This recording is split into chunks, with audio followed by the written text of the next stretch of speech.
अगर आप भी चाहते हैं कि पूजा फिल्म्स का ऑडियो वीडियो सबसे पहले आप तक पहुंचे, तो लाल बटन को दबाकर चैनल को सब्सक्राइब करें और साथ में बेल आइकन को दबाना ना भूलें।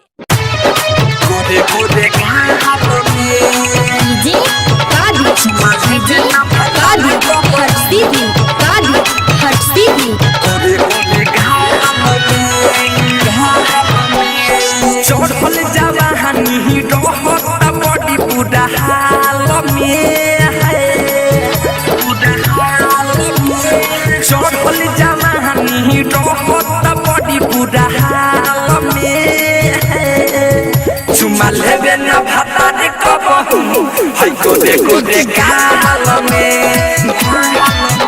चुमा लेबे न भाता रे कबहू है गोरे गाल में।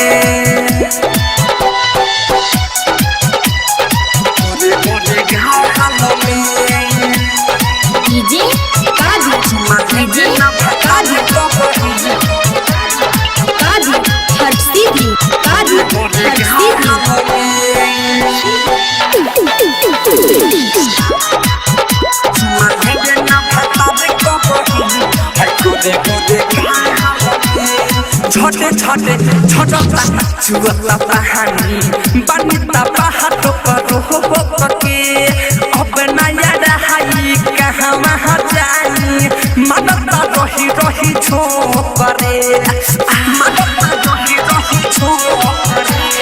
छोटे छोटे छोटा चुअता कहानी बनिता पहाड़ पर हो के अब नया रहाई कहाँ वहाँ जाई मदता रही रही छोकरे।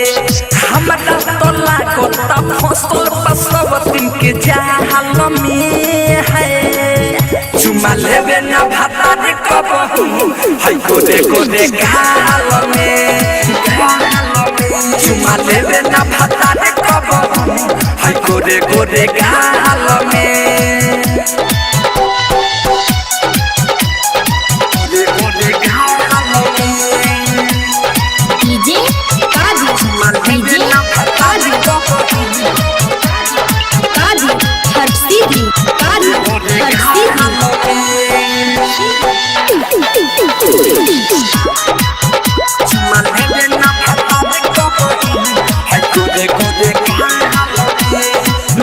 लपे पड़ता दुनु जबानामा पड़ता बहुत तबाह हो।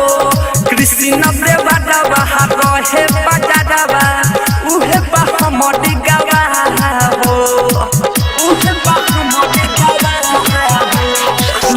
लपे पड़ता दुनु जबानामा पड़ता बहुत तबाह हो।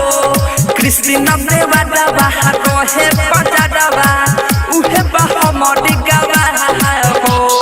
हम जदी राजा हम धोके रखेम बुरा हाल में है। चुमा लेबे न भाता रे कबहू है गोरे गाल में, चुमा लेबे न भाता रे कबहू है गोरे गाल में।